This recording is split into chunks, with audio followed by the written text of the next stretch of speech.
ओशो के कुछ वचन है। आज सुबह मैंने किताब खोली। कभी कभी ऐसा होता है, सत्संग के पहले मैं खोलता हूँ कि आज ओशो आप ही बताओ क्या शेयर करना है। तो ओशो का एक पत्र है जो उन्होंने किसी को लिखा। तो वो पत्र छोटा सा है, पढ़ के आपको सुना देता हूँ।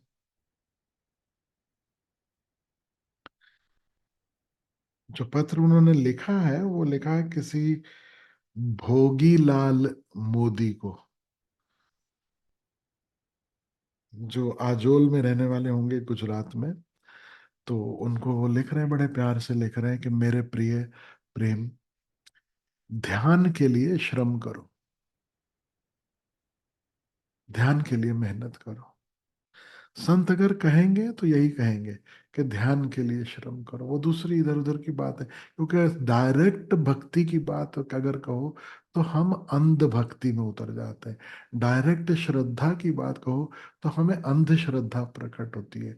हमें आंख वाली श्रद्धा का नहीं पता, हमें आंख वाली भक्ति का नहीं पता।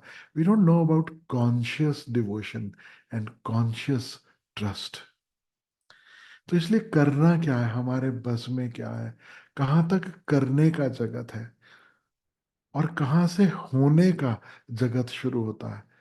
संत उस ढंग से इशारा करते हैं।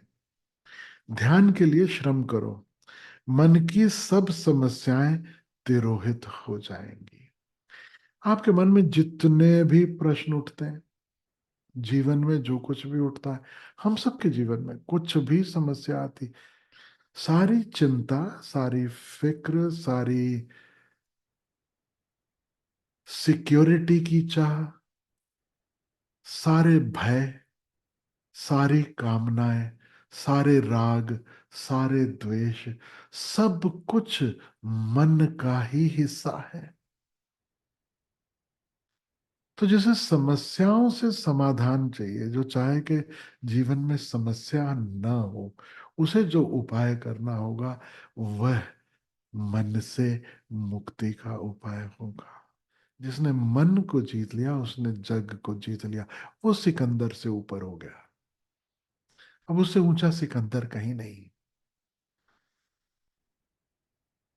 असल में तो मन ही समस्या है, ओशो कह रहे हैं।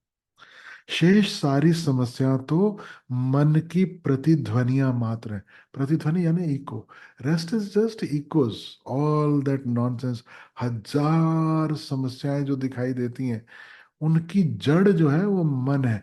मन के सिवा कहीं कोई दूसरी समस्या नहीं है। एक एक समस्या से अलग अलग लड़ने से कुछ भी ना होगा। प्रतिध्वनियों से संघर्ष व्यर्थ है।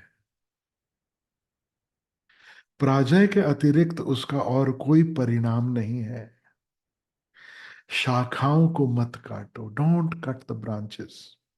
क्योंकि एक शाखा के स्थान पर चार शाखाएं पैदा हो जाएंगी। शाखाओं को काटने से वृक्ष और भी बढ़ता है, और समस्याएं शाखाएं हैं। काटना ही है तो जड़ को काटो, क्योंकि जड़ के कटने से शाखाएं अपने आप ही विदा हो जाती हैं, और मन है जड़। इस जड़ को काटो ध्यान से। ये मन की जड़ कैसे कटेगी? ध्यान से कटेगी। ध्यान के बिना नहीं कटेगी। और जड़ कटने का अर्थ क्या है समझ लेना। जड़ कटने का अर्थ है कि मन में और मुझ में फासला हो जाए। सामान्यता मन यानी मैं यानी मन। This is how we live. आज मन नहीं है, आज ऐसा है, चलो आज ऐसा करते हैं, ये अच्छा लग रहा है, ये बुरा लग रहा है। मन और मन के पीछे जो मालिक है, इसमें कोई फासला ही नहीं है। पता ही नहीं कि मन के पीछे कोई और भी विराजमान है। मन है समस्या, ध्यान है समाधान। मन में समाधान नहीं है और ध्यान में समस्या नहीं है। ध्यान यानी एक ऐसी अवस्था जब तुम मन से दूर खड़े हो जाते हो। When you are just a witness, you are just a watcher. चल रहा है खेल, भीतर बाहर सब तरह के खेल चल रहे हैं। You are not engrossed, you are not involved, you are not investing yourself, you are not investing your time and energy into every single thought, into every single situation. You stand by on the side. Osho कितनी बार उदाहरण देते हैं, जैसे हम समंदर के किनारे हों, लहरें सागर में उठती हुई मन में उठते हुए विचार की तरह हम किनारे खड़े हो जाएं, दूर से।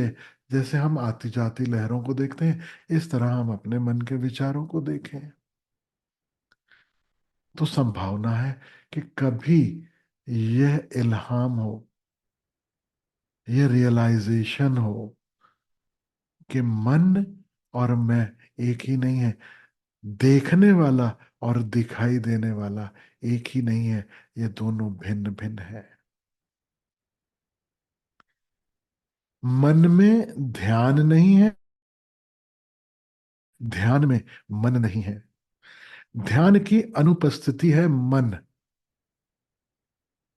ध्यान यानी ये वॉचफुलनेस, ये विटनेसिंग कॉन्शियसनेस, ये अवेयरनेस। जब जब ये अवेयरनेस नहीं है, जब जब हम अंधकार में हैं, तब तब है मन। ध्यान की अनुपस्थिति है मन, मन का अभाव है ध्यान। और जहां मन नहीं है, वही ध्यान की अवस्था है। इसलिए कहता हूं, ध्यान के लिए श्रम करो। ये दोनों शब्द मेरे को बहुत अच्छे लगते हैं। एक है श्रम और एक है शर्म। या तो शर्म करो या श्रम करो। ध्यान के लिए श्रम कैसे हो? करना क्या है हमें? कुछ भी तो नहीं करना है, रोज थोड़ा सा समय निकालना है। थोड़ा सा ही समय निकालना है, और समय निकालकर जो खेल चल रहा है उसके किनारे हो जाना है। अंदर जितनी प्लानिंग चल रही है, हम कॉन्स्टेंटली उस प्लानिंग के साथ हैं। हम कॉन्स्टेंटली अपने विचारों के साथ हैं। हमें लगता है कि कुछ इम्पोर्टेंट है, कोई डिसीजन लेना है लाइफ में, तो भी हमें लगता है कि विचार करके फिर डिसीजन जो है वो सही हो पाएगा। मामला बिल्कुल उल्टा है। यदि हम थोड़े समय के लिए निर्विचार में हो सके और फिर लौटे, तो हमारी आंखें ताजा होंगी। तब हमें चीजें अलग ढंग से दिखाई देंगी। एक अलग केंद्र से हमें सब कुछ दिखाई देता है, और वहां कोई समस्या नहीं, वहां सिर्फ समाधान है। हमारी सबसे बड़ी भूल है, हम समाधान खोजते हैं वहां जहां है नहीं, मन में विचार कर करके। हर कोई क्या कर रहे हो, मैं सोच रहा हूं, क्यों सोच रहे हो, क्या सोच रहे हो? I have to find a solution, I have to find a solution. So now what to do? I have to think, I have to brainstorm, I have to use my mind, I have to use my head, because I need to find a solution. And we don't realize the space that has created the problem cannot give you the solution. वो जिसने समस्या खड़ी की है, वो आपको solution नहीं देने वाला। मन सलूशन नहीं दे रहा, मन समस्या खड़ी करता है, मन समस्या बताता है। सलूशन उसके पास नहीं है। और मन का जिंदा रहने का रहस्य ही यही है, बिना समस्या के मन जी नहीं सकता। और इसका बिल्कुल उल्टा है, जहां समाधान, साधु को देखो, संत को देखो, उसके जीवन में समस्या नहीं। जानते हो उसके जीवन में समस्या क्यों नहीं? क्योंकि उसके पास मन नहीं, वो मन में उलझा नहीं, इसलिए समस्या नहीं। पागल भी वैसे ही होते हैं और फकीर भी वैसे ही होते हैं, दोनों को समस्या नहीं।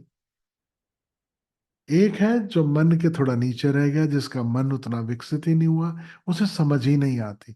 एक है जो मन की समझ से भी ऊपर उठ गया, जो खेल देख देख के सब करके उससे भी परेशान हो गया, और उसने अपने मन को भी राम राम कह दिया कि भैया इनफ, अब तू जरा किनारे बैठ, तू सब कुछ नहीं है, तू बहुत सीमित है, अनेक अनेक छाप तुम पर पड़ी है।